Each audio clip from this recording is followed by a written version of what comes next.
के लिए बीजेपी की छठवीं लिस्ट जारी कर दी गई है। बता दें, विदिशा और गुना सीट पर प्रत्याशियों के नामों का ऐलान कर दिया गया है। विदिशा से मुकेश टंडन को उम्मीदवार बनाया गया है और गुना से पन्ना शाक्य को टिकट दिया गया है। तो लंबी माथापच्ची के बाद आखिरकार विदिशा और गुना से उम्मीदवार तय कर दिए गए हैं। मुकेश टंडन के नाम पर सहमति बनी है विदिशा में, और वहीं मुकेश टंडन सीएम शिवराज के करीबी माने जाते हैं।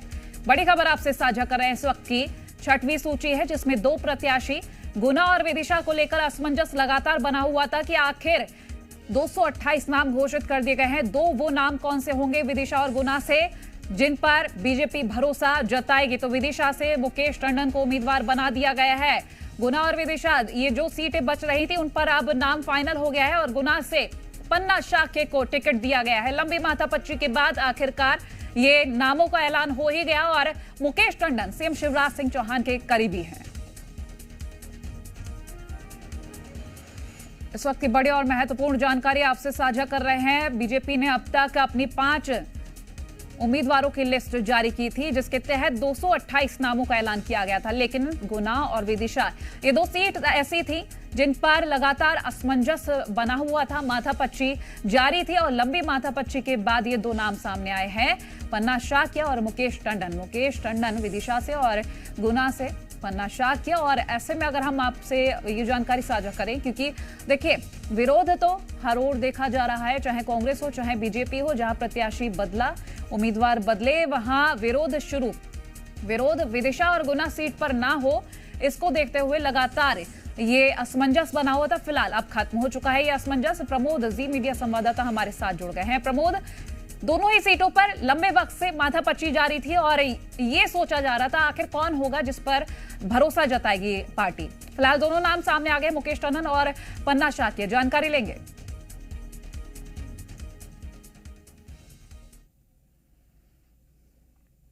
चलिए प्रमोद के पास हम जाएंगे, लेकिन उससे पहले प्रमोद, मेरी आवाज मिल रही है आपको?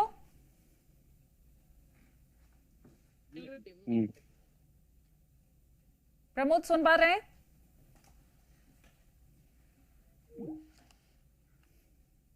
चलिए प्रमोद से हम बातचीत करेंगे, जानकारी लेंगे, लेकिन इस बीच हम आपसे ये जानकारी साझा कर ही रहे। विदिशा और गुना सीट पर प्रत्याशियों के नामों का ऐलान हो चुका है। विदिशा से मुकेश टंडन को और गुना से पन्ना शाक्य को टिकट दे दिया गया है। बीजेपी ने इन दोनों प्रत्याशियों पर अपना भरोसा जताया है। लंबी माथापच्ची के बाद आखिरकार इन दोनों का नाम सामने आया है और पार्टी ने भरोसा जताया इन पर। अब बीजेपी की ओर से छठी लिस्ट जब जारी कर दी गई है तो 230 प्रत्याशियों के नामों का सामना यहां पर हो चुका है और विदिशा गुना सीट बच रहे थे, जहां 5 सूची के बाद ये 2 नाम बच रहे थे। 2 सीटें बच रही थी जिन पर उम्मीदवार घोषित नहीं किए गए थे। कयास लगाए जा रहे थे कि जल्द ही नाम घोषित किए जाएंगे और आज अब नाम घोषित कर दिए गए हैं। अब देखिए, जो तैयारी थी वो पुरजोर नजर आ रही थी। अब इसके साथ ही 230 सीटों पर उम्मीदवार घोषित कर दिए गए हैं बीजेपी की ओर से।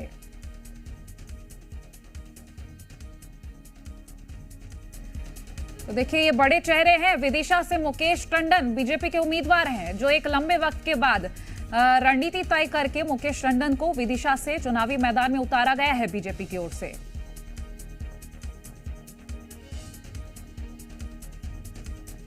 वहीं अगर हम बात करें गुना से, तो गुना से पन्ना शाक्य का नाम सामने आ रहा है।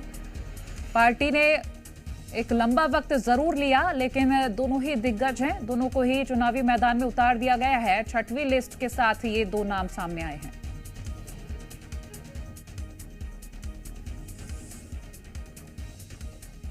प्रमोद एक बार फिर से हमारे साथ जुड़ गए हैं। प्रमोद के पास सीधा चलते हैं। प्रमोद, छठवीं लिस्ट और दोनों ही प्रत्याशी, एक लंबा वक्त जरूर लिया गया लेकिन पार्टी ने भरोसा जता दिया मुकेश टंडन और पन्ना शाक्य पर।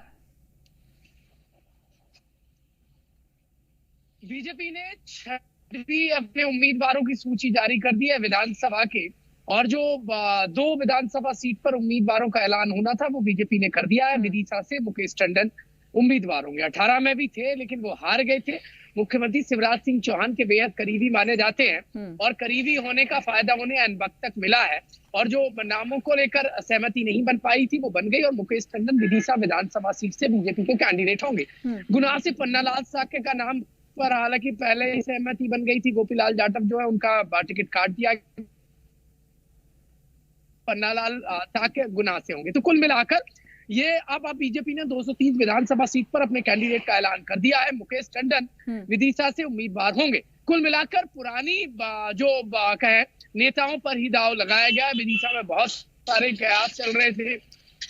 ये बताया जा रहा था कि पार्टी संगठन श्याम सुंदर शर्मा और पूर्व वित्त मंत्री राघव जी की बेटी ज्योति शाह को टिकट देने की के लिए अड़ी हुई है, लेकिन मुख्यमंत्री की मंशा थी कि उनके क्लोज बन यानी करीबी मुकेश टंडन को टिकट दिया जाए। और फाइनली एट द एंड अब ये जो छठी सूची बीजेपी की जारी हुई है उसमें मुकेश टंडन विदिशा से उम्मीदवार बनाया है। तो सवाल ये है कि अब नामांकन की कल आखिरी तारीख है और एन वक्त में बहुत सारे कयास के बीच में लिए नाम का ऐलान करना बीजेपी के लिए थोड़ी टेढ़ी खीर हो सकती है, क्योंकि गुना में भी देखिए जो सिटी में एमएलए हैं वो नाराज हो सकते हैं, बगावत भारी पड़ सकती है। ऐसे ही विदिशा में बहुत सारे नेता। बिल्कुल सही कहा प्रमोद आपने। चलिए आप बने रहिए, अजय के पास चल लेते हैं। भोपाल से हमारे साथ अजय भी जुड़ गए। अजय देखिए, असमंजस बना हुआ था और अंदर खाने से एक खबर सामने आ रही थी कि मुख्यमंत्री शिवराज सिंह चौहान किसी ऐसे प्रत्याशी को लाना चाहते हैं जो उनके करीबी हैं, और ऐसा ही सामने आया है। मुकेश टंडन जो कि उनके करीबी है, नाम सामने आ गया है। बिल्कुल, भारतीय जनता पार्टी की छठवीं लिस्ट अब जारी हो गई है। एक दिन का वक्त था और ऐसे में अंतःकलह के चलते भारतीय जनता पार्टी अपने उम्मीदवारों की सूची जारी नहीं कर पा रही थी। विदिशा और गुना सीट पर असमंजस की स्थिति थी, लेकिन इन सब के बीच अब जारी हो चुका है, नामों का ऐलान हो चुका है। मुख्यमंत्री शिवराज सिंह चौहान के जो करीबी माने जाते हैं, लंबे समय से जब शिवराज सिंह चौहान युवा मोर्चा के प्रदेश अध्यक्ष थे उस दौरान से जो है मुकेश टंडन उनके साथ थे, कार्यालय मंत्री के तौर पर कार्यरत थे, तो लंबे समय से उनके ताल्लुकात हैं और यही कारण है कि अब उनके मुकेश टंडन के नाम पर सहमति बन चुकी है। क्योंकि संघ की बात करें तो हितानंद शर्मा जिस तरह से सुंदर लाल के नाम को लेकर आगे चल रहे थे कि ऐसा कयास लगाया जा कि उनका नाम सामने आएगा, लेकिन ज्योति शाह का भी इन सब के बीच बातें चल रही थी क्योंकि राघव जी की बेटी हैं, उनका नाम आगे आ रहा था। लेकिन अब मुकेश टंडन का नाम जो है लिस्ट जारी हो चुकी है, उनके नामों का ऐलान हो चुका है, लेकिन अंतःकलह अब भी भारतीय जनता पार्टी को सामना करना पड़ेगा। क्योंकि गुना सीट पे भी जिस तरह से पन्नालाल साक्य को उन्होंने भारतीय जनता पार्टी ने टिकट दी है और गुना और विदिशा में भी जिस तरह से टिकट जारी किया, 3-3, 5-5 दावेदार हर जगह से थे।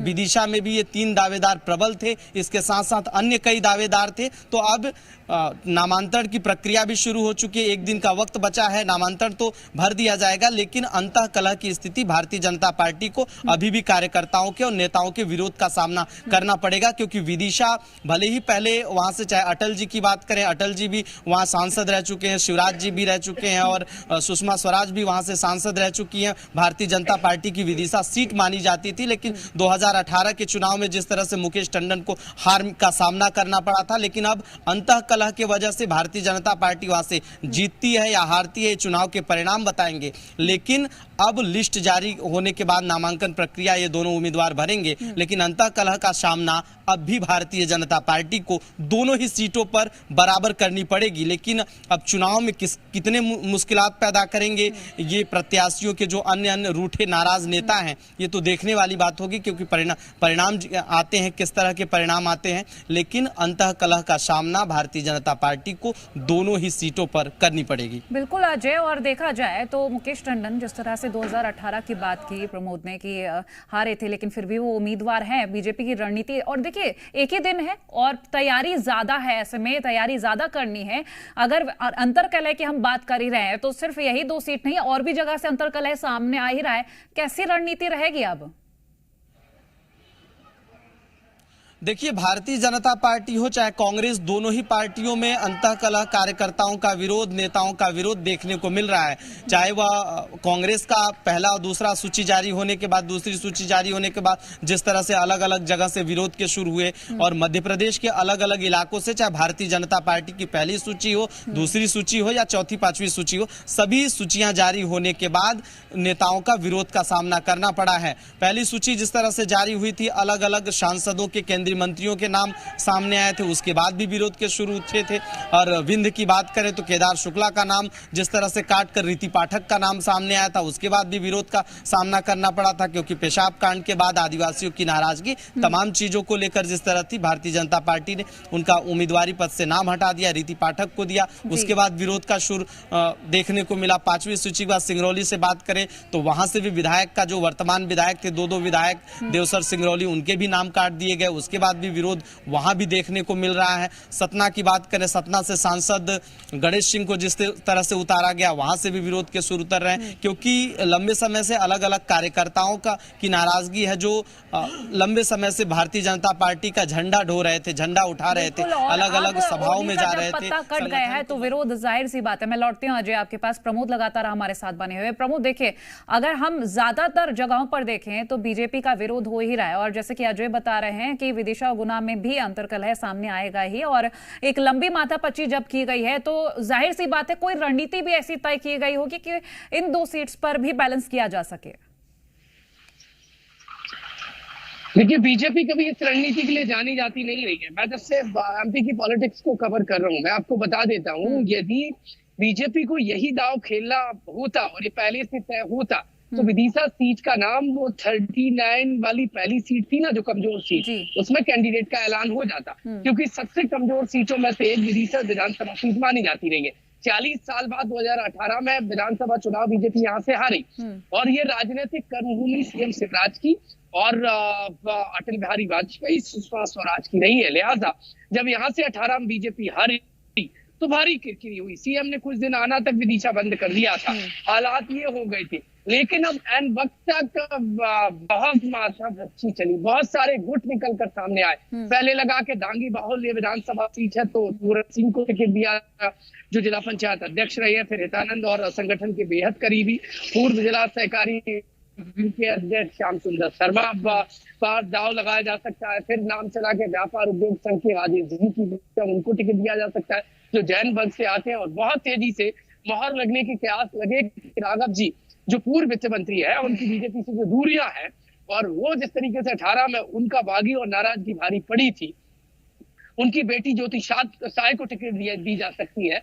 और जिन बीजेपी नेताओं की नाराजगी के चलते 18 में बीजेपी विदिशा से हारी थी, और मुकेश टंडन हो सकता है कि सीएम इस बार टिकट ना दे, क्योंकि 18 में उनकी नाराजगी, लेकिन at the end Mukesh Tandon ticket दिया गया। सवाल ये है कि बीजेपी आखिरकार अपने नेताओं को कैसे मनाएगी, क्योंकि कल नामांकन प्रक्रिया है, तो वक्त बिल्कुल बचा नहीं है। बीजेपी के पास ज्यादा कुछ करने को है नहीं है। सीएम शिवराज सिंह चौहान को अपने करीबी को टिकट देना ही था, तो वो अब इस सीट को बीजेपी बचाएगी कैसे, क्योंकि बीजेपी के लिए कांग्रेस से तो बाद में लड़ाई है, पहले अपनों से लड़ाई है। चाहे गुना विधानसभा सीट की बात कर लो या फिर विदिशा की बात कर लो, दोनों ही जगह उनके अपने पहले खड़े नजर आए राह में, जीत की राह में। कांग्रेस पार्टी बाद में, क्योंकि आप देखेंगे तो गोपीलाल जाटव गुना से अच्छे खासे वोटों के मार्जिन से जीते थे, लेकिन उनका टिकट काटा जाना, एक तो सिटिंग एमएलए की नाराजगी, उनकी बड़ी तादाद जो फॉलोअर है उनकी नाराजगी, और विदिशा में जो नेता है बहुत सारे, उनको एकजुट कैसे बीजेपी कर पाएगी, ये राह में बड़े रोड़े बनने वाले हैं। कुल मिलाकर अंतर्कलह जो अब तक टिकट को नाम के सामने। आज आप बने रही हमारे साथ यहाँ। देखिए, महत्वपूर्ण बात यह है कि जो 2 सीटें छूट रही थी उन पर अब प्रत्याशी घोषित कर दिया गया है। यहाँ वक्त हो चला एक छोटे से ब्रेक का, जल्द हाजिर होंगे।